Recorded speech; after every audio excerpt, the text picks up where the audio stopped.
할렐루야. 우리 주 예수 그리스도 이름으로 교우 여러분 가정에 문안드립니다. 오늘은 성서일과 나해 성령 강림절입니다. 그리고 또 우리 교회력으로는 감리교 교회력으로는 의미 있게 웨슬리 회심 주일입니다. 일반적으로 오늘 감리교 교단에서는 웨슬리 회심에 대한 이야기나 아니면 성령 강림에 대한 그런 말씀이 집중적으로 다루어질 텐데요. 오늘 저희는 어쩌면은 전혀 무관하다고는 할 수 없지만 조금 다르게 말씀을 살펴보도록 하겠습니다. 오늘 말씀의 제목은 의미 있는 말이라고 정해보았고요. 성경 본문은 에스겔서 37장 1절에서 4절, 또 시편 104편 24절에서 35절, 로마서 8장 22절에서 27절, 그리고 요한복음 15장 26절에서 27절, 16장 4절에서 15절에 있는 그런 말씀입니다. 주본문은 오늘 에스겔서 37장 1절에서 4절에 있는 말씀, 에스겔서의 본문을 가지고 말씀을 전하도록 하겠습니다. 여러분, 예로부터 나라의 기운이 기울고 망하게 되는 그런 원인이 있었을 텐데요. 그 나라들마다 그 원인이 어디에 있었을까요? 로마 제국이 멸망하게 된 그런 원인을 영국의 그 역사학자 에드워드 기본은 5가지로 지적을 했습니다. 이혼율이 급증해서 가정이 붕괴된 게 그 첫 번째 이유다. 그리고 높아지는 세율과 계획성 없는 그런 재정 지출, 그러니까 낭비가 정말 심했다고 하는 두 번째 원인. 그리고 사람들이 일반적인 그런 쾌락을 추구하는 것이 아니라 좀 비정상적인 쾌락을 추구하게 되었다고 하는 요인을 3번째로 뽑았다고 하는 것이 참 특이합니다. 그리고 무리한 군비 확장과 그럼에도 불구하고 인구는 감소되었다고 하는 것이 4번째 요인이고요. 마지막으로 우리 종교인들, 그리스도인들, 신앙인들이 특별히 되새겨보아야 할, 곱씹어 보아야 할 그런 이유라고 생각이 드는데요.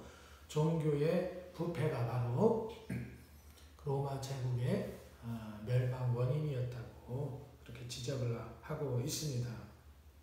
모든 나라들이 멸망 원인이 똑같지는 않았겠죠. 나라가 망하게 된 데에는 그 나라마다 사정이 다 있었을 것입니다. 이스라엘도 북이스라엘에 이어서 남유다가 바벨론의 나라가 망하게 되었죠. 그리고 이스라엘 사람들이, 남유다 사람들이 바벨론으로 포로로 끌려가게 되었습니다. 그래서 오늘 사실 에스겔서의 말씀은 이 포로로 끌려간 바벨론에서 선포되어지는 그런 말씀으로 우리가 알고 있습니다. 이렇게 이스라엘이 바벨론으로 포로로 끌려가게 된 이런 상황, 이렇게 남유다가 망하게 된 그런 이유도 있을 것입니다. 우리가 이스라엘의 그 지정학적 위치를 보게 되면 이스라엘은 아시아와 유럽 그리고 아프리카를 잇는 그 사이에 위치한 땅이라고 하는 것을 알고 있습니다. 그래서 예로부터 이 지역은 대단히 지정학적으로 중요한 지역이다라고 할 수 있을 것입니다. 동서간에 또 아프리카를 잇는 이 지역 간에 왕래가 있어 왔기 때문에 사실 그곳에서 어떤 조율 또 경제적인 부를 축적하려고 한다 그러면 대단히 많은 그런 경제적인 부를 축적을 할 수 있었죠. 솔로몬의 예가 그랬고 또 두로와 시돈이 그렇게 경제적으로 부흥하고 활동을 할 수 있었던 것도 이런 어떤 지정학적 위치가 크게 기여했다고 하는 것을 우리가 추측해 볼 수가 있는 것입니다. 그러나 전쟁이 발발했을 때 이 지역은 이 세 대륙에 있는 나라들 또 제국들의 그 전쟁터가 될 수 있다고 하는 커다란 그런 위험 요소를 안고 있었다고 할 수가 있습니다. 그래서 결국 이스라엘도 제국의 그 정복 야욕, 나라를 더욱 팽창시키길 원하는 그런 침략 야욕 때문에 남유다도 또 북이스라엘도 멸망되었다고 하는 것이 우리가 사실 역사적으로 정치적으로 납득할 수 있는 이스라엘의 멸망 원인이다라고 설명할 수가 있을 것입니다. 그런데 성경은 이스라엘의 멸망 원인을 하나님의 말씀에 순종하지 않은 데에서 찾고 있죠.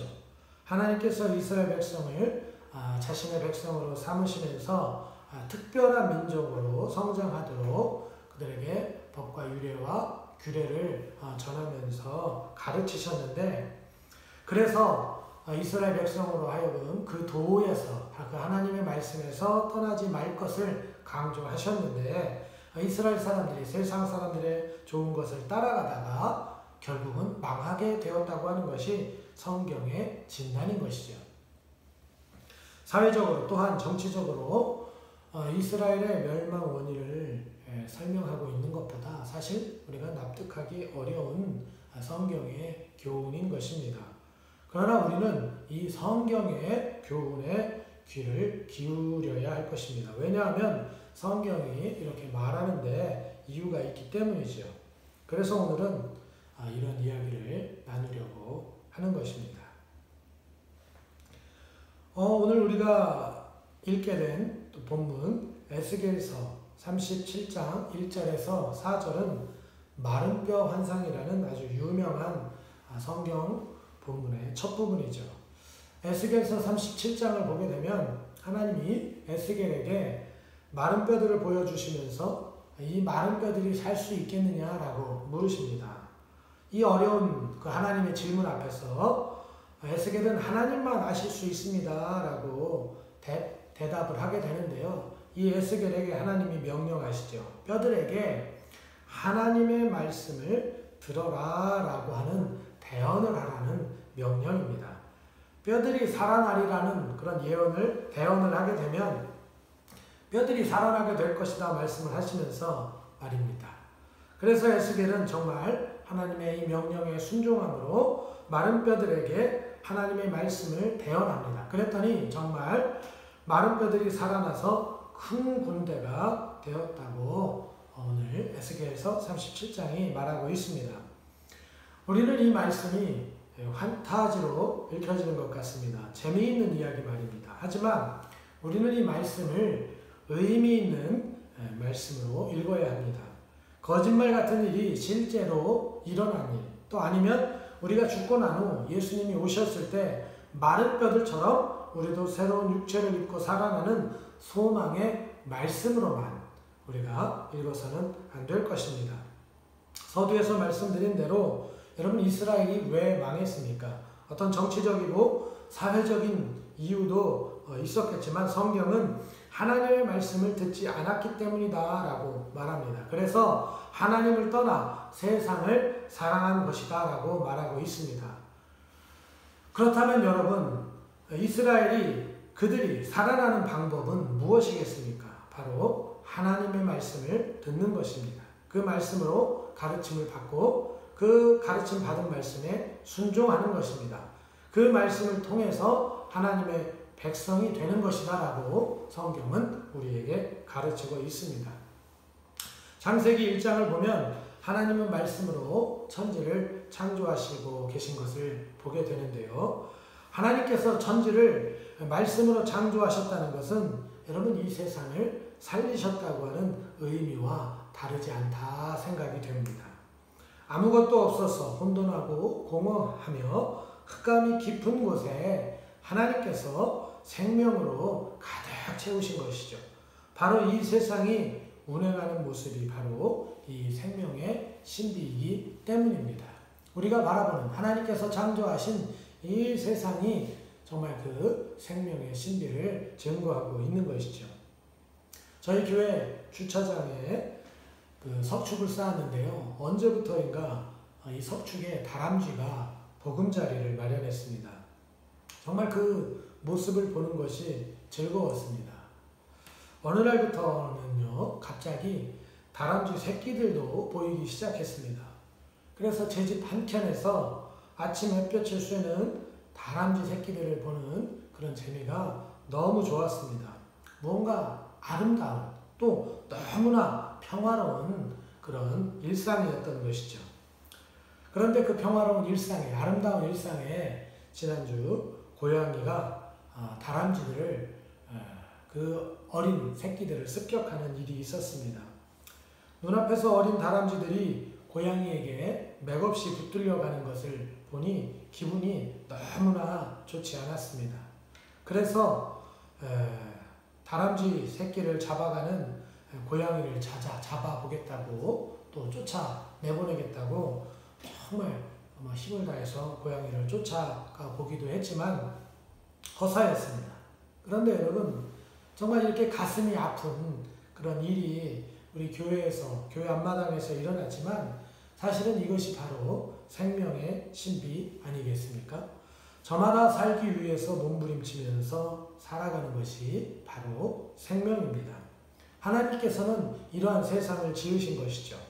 사자와 어린 양이 뛰노는 아름다운 세상이 그 어딘가에, 또 그래서 언젠가 우리가 만나게 될, 우리가 누리게 될 세상인지는 모르지만 하나님께서 지으신 세상은 생명의 기운이 서로서로 활기차게 솟아나는 곳입니다. 그래서 이곳이 바로 하나님이 말씀으로 창조하신 세상인 것이죠. 그래서 우리는 하나님의 말씀을 들어야 하는 것입니다. 하나님의 말씀을 들어야 살기 때문이죠. 하나님의 말씀에 순종해야 우리 안에 영원하고 진정한 생명이 움트게 되기 때문입니다. 그 약속을 하나님이 하셨다고 믿는 것이죠. 그래서 신실하신 하나님은 그 약속을 지키실 것이다 라고 확신하는 것입니다. 마른 뼈들이 하나님의 말씀을 들어 힘줄이 생기고 살이 오르고 또 그 위에 가죽이 덮이고 또 다시 하나님의 말씀을 들어 그 가운데에 생기가 들어오게 되는 것입니다. 예전에 다방면에 사회복지기관장들이 모여서 토론을 벌인 적이 있었습니다.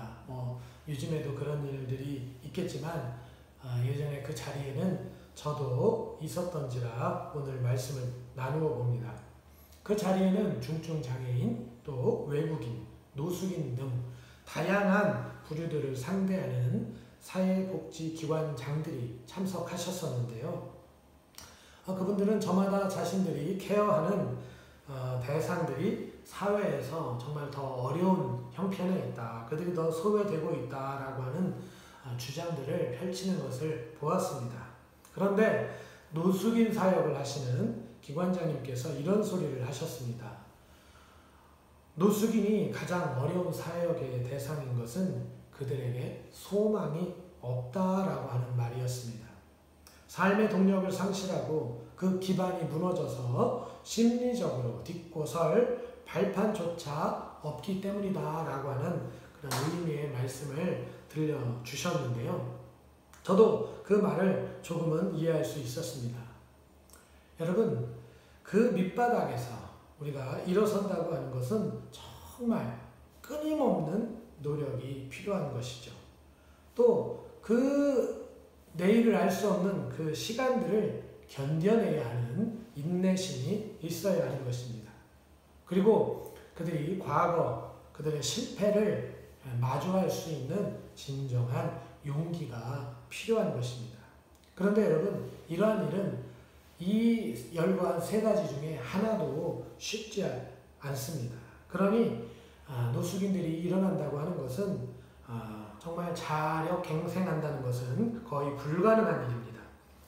그래서 노숙인들을 상대하는 일이 힘든 일인 것이죠. 소망을 잃어버린, 살아있으나 어쩌면 죽은 사람 같은 자들을 상대해야 하기 때문입니다. 우리와 같은 사람인지라 정신만 바로 차리면 금방 사회로 복귀할 수 있을 것 같지만 사실은 사회 복귀가 정말 쉽지 않은 사람들이 노숙인입니다. 그러나 이것을 노숙인의 일이라고만 우리가 생각해서는 안 될 것입니다. 우리도 어떤 면에서는 우리의 못된 습성을 바꾸지 못하고 있기 때문입니다. 우리가 고쳐야 할 그런 부분들이 있죠. 특별히 게으름이 있습니다. 또 일을 미루는 습성들이 있죠. 우리가 정말 주의해야 할 일인데요. 또 입술이 가벼운 우리의 모습이 있습니다. 이 외에도 우리가 고쳐야 하지만 참 고치기 힘든 나쁜 습성들이 우리들에게 있습니다. 그러나 여러분 더욱 본질적으로 우리가 살았으나 죽어있는 또 평화로우나 분쟁이 그치지 않는 삶을 살면서도 참 생명과 영원한 안식의 말씀을 우리가 귀 기울여 듣지 않는다는 것입니다. 그렇기 때문에 우리는 하나님의 말씀을 들어야 합니다. 하나님의 말씀이 생명을 주고 마른 뼈를 살리기 때문입니다. 우리를 하나님이 주시는 생명으로 활기차고 평화롭게 합니다. 하나님의 운영하시는 세계 안에서 하나님의 백성으로 살아가게 하죠.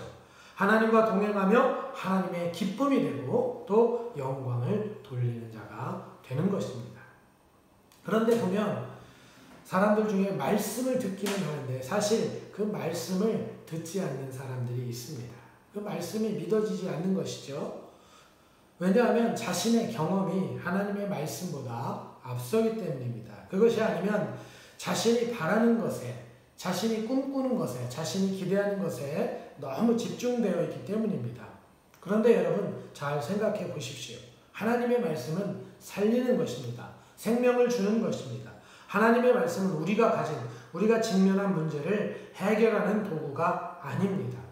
우리를 보호하는 부적도 아닙니다. 말씀드린 대로 하나님의 말씀은 우리를 살게 합니다. 생명이 있는 존재로 서게 한다는 말입니다.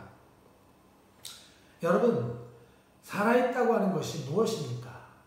행동하는 것이죠. 생각하는 것이죠. 느끼는 것이죠. 바로 움직인다는 것입니다. 그런데 생각하지 않고 느끼지 않고 행동하지 않으며 움직이지 않는다면 여러분 살아있다고 할 수 없습니다. 우리가 살아있다면 살아있는 한 끊임없이 생각하고 또 느끼고 행동하고 움직여야 하는 것이죠. 하나님의 말씀은 우리로 하여금 생각하게 합니다. 또 느끼게 합니다. 행동하게 합니다. 우리가 생명력 있는 존재라는 것을 드러내는 것이죠. 그렇기 때문에 우리는 하나님의 말씀을 들어야 합니다. 그렇다면 이제 여러분 하나님께서는 어떻게 말씀하실까요? 두 가지 통로가 있는 것 같습니다. 하나는 직접 말씀하시는 것입니다.